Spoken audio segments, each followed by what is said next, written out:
All right, we've got our whole Potrero Kids team here.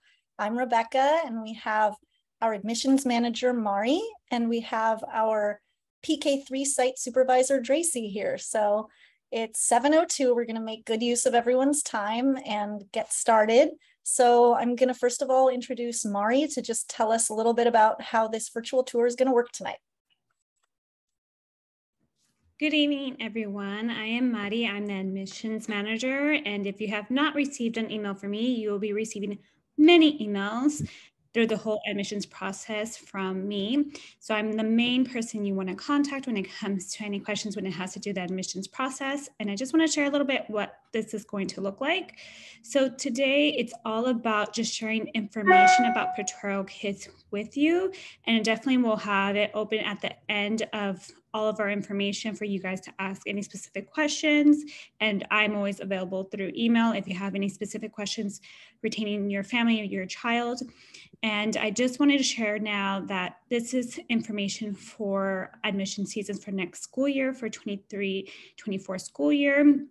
And we will have a few tours available for you to peek inside our classrooms, and that is just more to peek in, and this is more of where you'll get all of the information that you need to know about our school and moving forward. And so again, we'll open up for questions at the end after we discuss all of things about Potrero Kids. And thank you again for joining us in this evening.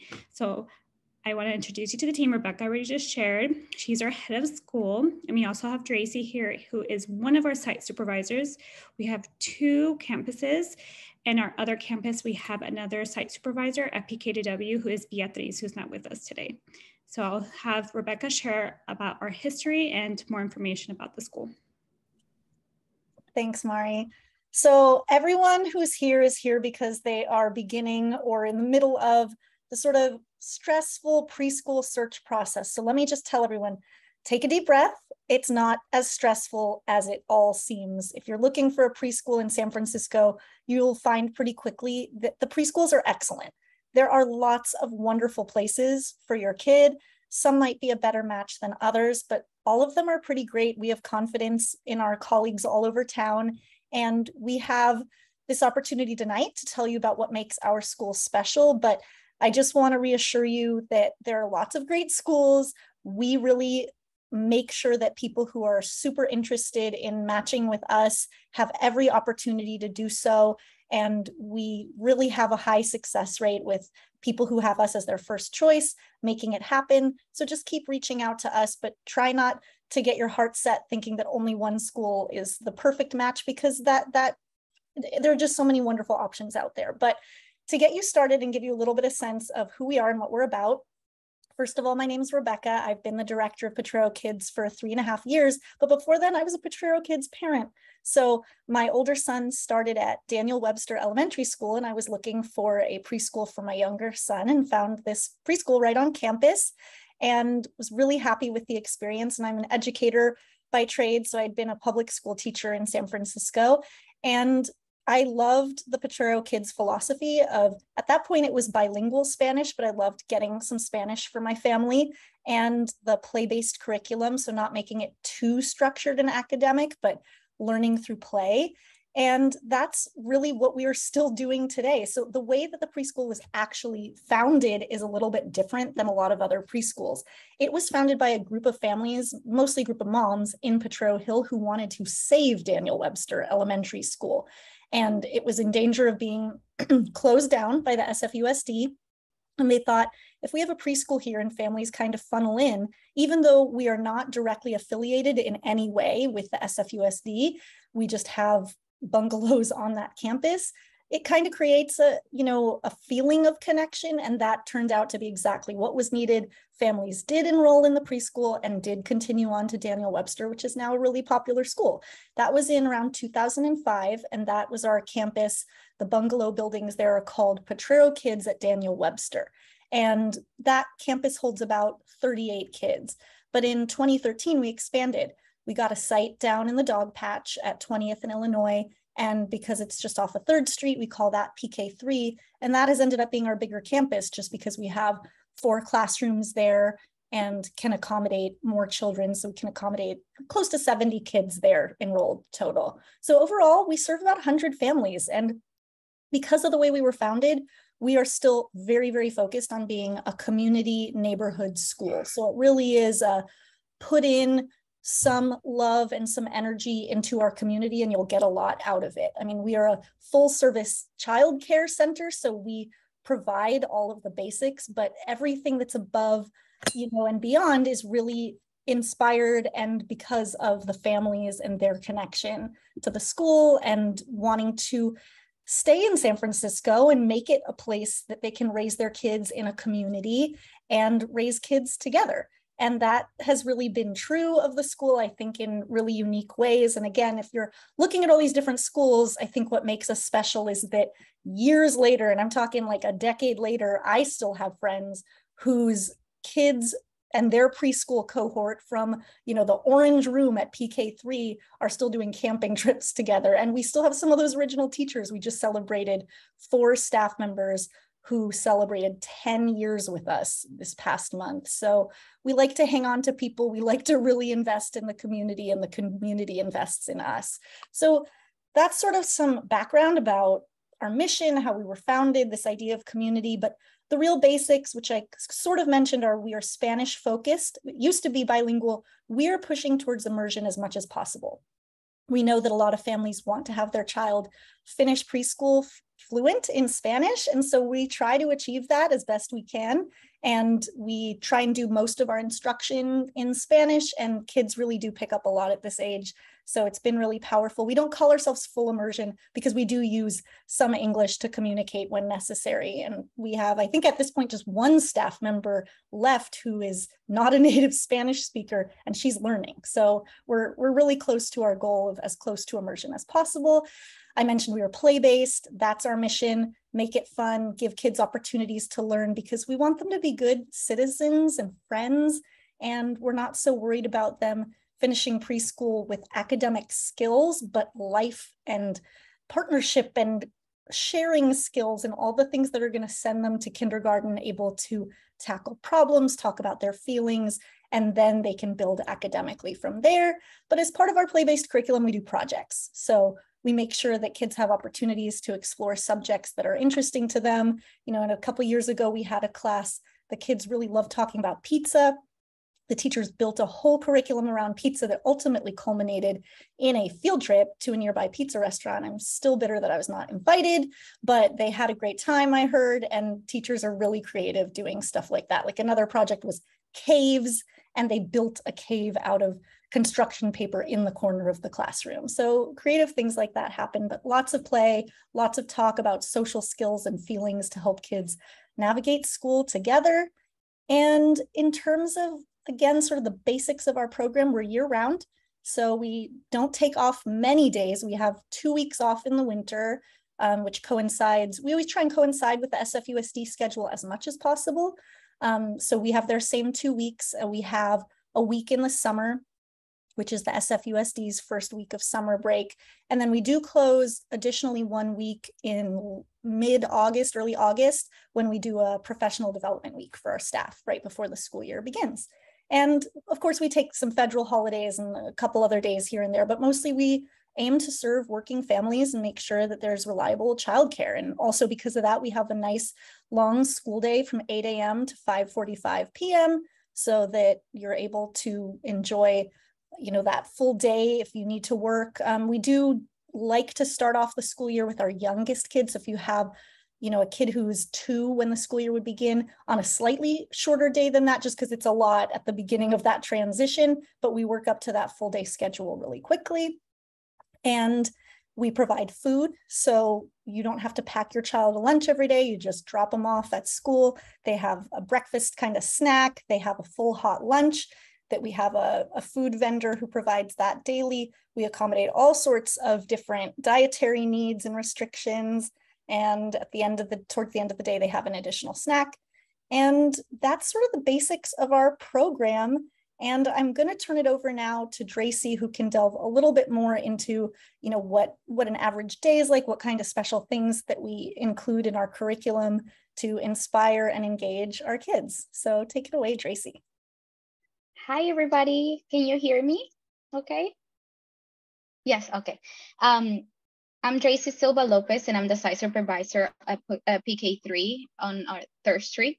And I'm also a parent of a young child in the toddler program, which is the Orange Room. And it has been one of the best experience as well. Getting to know the teachers in a different level as a mom, not just as a site supervisor. Um, and I would like to just explain a little bit about our project-based approach and how the children and the teachers implement the curriculum for their learning. So, which is focused on the children through investigation and the topic or answering questions. Like we ask all the time, and we also guide the children to ask questions about what they would like to learn. And it involves a process that can last for long periods of time. If you will see the children that are still interested about a topic, we extend that learning into another level. Facilitating, for example, the intentional of the learning for the kids is like we had an actual project about in the Orange classroom about learning about diversity, culture, and the children learned by making passports and pretend play to take an airplane ride to different countries in actual Central America and South America.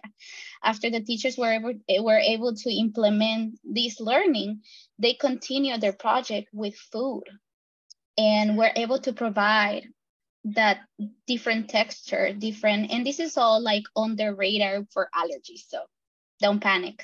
We got it all covered. The teachers also invited families to bring artifacts that represent their family traditions and something that is culturally significant to them, to each child, and pictures, also family events and traditions that was really unique to them. So it was a whole beautiful curriculum. I truly, truly enjoy everything they did. And it just takes everything to a more meaningful way because the teachers are very intentional and they truly listen to the kids, to their conversation, and they get to know them. And this is how they connect to learn what the kids are interested in. They also use a lot of open-ended questions with who, what, why, how, why, all the children question they're constantly asking you throughout the day. So they use those questions to really develop the project. And this is all in Spanish, and mostly it's hands-on, and it's included in all areas of development. It's included in their large and fine motor skills. It's included in their math component.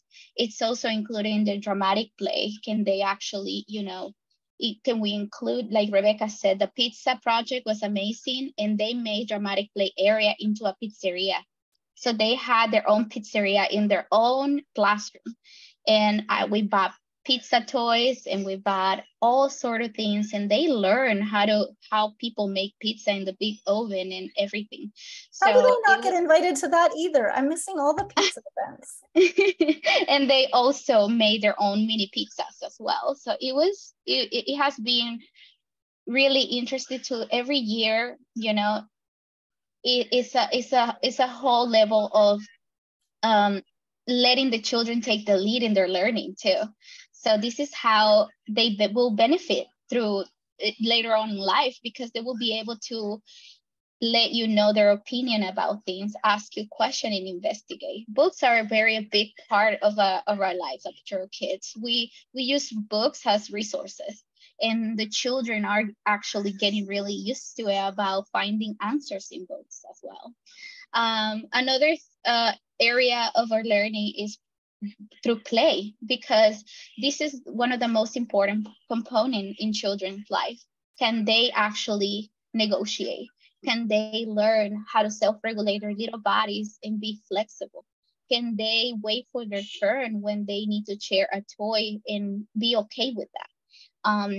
It is also language development, is finding another alternative for them. While I wait for my turn with this toy, I'm going to do something else. And this is so important for families to know, and for children to be able to succeed in this component about social interaction and social competencies. We also provide mental health consultation, and at the moment UCSF, who we are connected with, are in the process of hiring someone that can best fit our community, and this is no extra cost to you. So if we do have a little challenge with anyone's case, or you have concerns about your child, concerns about their development, or you just need to think creatively, you know, about something you're struggling at home, we can help you think outside the box. And it has been a wonderful experience working closely with families that truly need that extra support. And let me know if you have any question at the end of this presentation, because it's important that if you have questions, please don't be shy. We're here for you. Thank you. And I'll pass it over to Rebecca. Yeah, thank you so much, Tracy. I mean, really what Tracy talks about speaks to how we try and support the whole family. We work together, we're a community, and it makes it a really intimate and wonderful process to see these kids grow up together with lots of support and everything they need at the school and beyond. So that's most of the information we're going to just throw at you. And please remember, we are recording this Zoom, so it'll be posted to our website. If there's anything you feel like you missed or you wanted to hear again, you'll be able to go back and hear this. But our website has so much information about this whole admissions process. You can take a virtual YouTube tour of our site at PK3 and see what it looks like in our classrooms. And as Mari mentioned, we have actual peek-in tours available. But if you have a special need or a special question, don't be shy. We've definitely accommodated people in the past. Oh, I can't make it during that time. Can I please just peek in for a moment at another time? If it's really important to you to see our school or to get a specific question answered, that's what we're here to do. Thank you, Rebecca. And so I just wanted to share a little bit more of what's going to happen after this with the admissions process. It is a long process. I know many of you, if this is your first time, you're probably wondering, you know, is this to prepare you for college? Because I feel like it has prepared me as a mom myself, going through admission process through preschool and elementary school. But you have officially gone through the first part of the tours, or maybe not completely done if you're going through other tours from other schools. But the next step for our school is to apply. If you already applied, you don't need to reapply. Once you apply once, it stays in our system. Unless you tell me to remove you, I will not remove you. But if you haven't applied, we just need you to apply by January 6th of 2023 in order for you to be looked into for the 23-24 school year. So that's just the application deadline. Of course, there's families that apply after that date, but we look at families who apply by that date first, and then any other families are just kind of in the aftermath if anything's still open.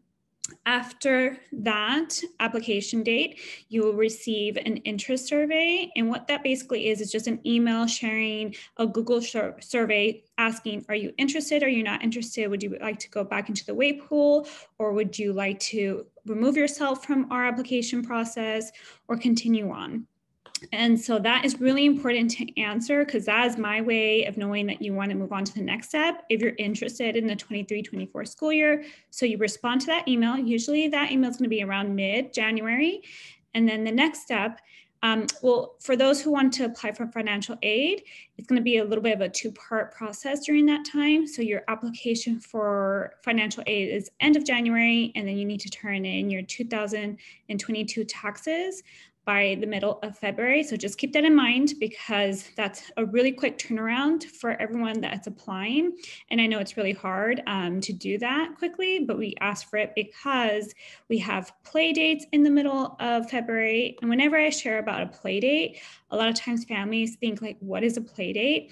Why do we need to, take our kid and for you to meet our kid or analyze our kid? And it's not that way. It really is just a way for you as a family to get to know us better, because The only interaction you have is through maybe this tour, or maybe you come in and do a peek in, but you don't really truly get to know who we are, and we don't get to know who you are. So especially if you do end up getting a spot, we know like a little glimpse of who your child is, so that we are better prepared for when they join us in August. And the same way for you, because that is your window of getting to know, are we the right school for your family?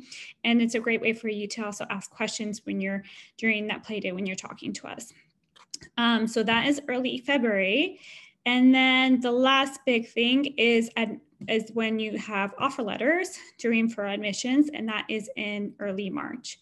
So that is when you're going to find out, after this long college preparing process, if your child gets a spot or not at Potrero Kids. And I don't want to discourage any families. If you don't get a spot right away, we always, like Rebecca mentioned, we always try our very best to get families in that really want to come in. I've had a family who applied when their child was 2, decided not to join us because of COVID. They were worried and just kind of wanted to keep their child at home. Decided to apply again when their child was at 3. They were unable to get a spot, and just, I mean, continuously has been emailing me since March, and they finally got a spot to join us in November. So it was a long process for them, but they are finally in with us. And I mean, I truly try my best to accommodate families that are truly trying to be a part of our community. But just hold on. Sometimes things move really quickly, and some things might take a little bit longer, but there's a lot of movement between March and even just the early summer months, because sometimes families are moving or things are happening, and it's all basically a big juggle, a big puzzle piece, and we're just trying to fit all the pieces together in each classroom. So that is what that admissions process looks like.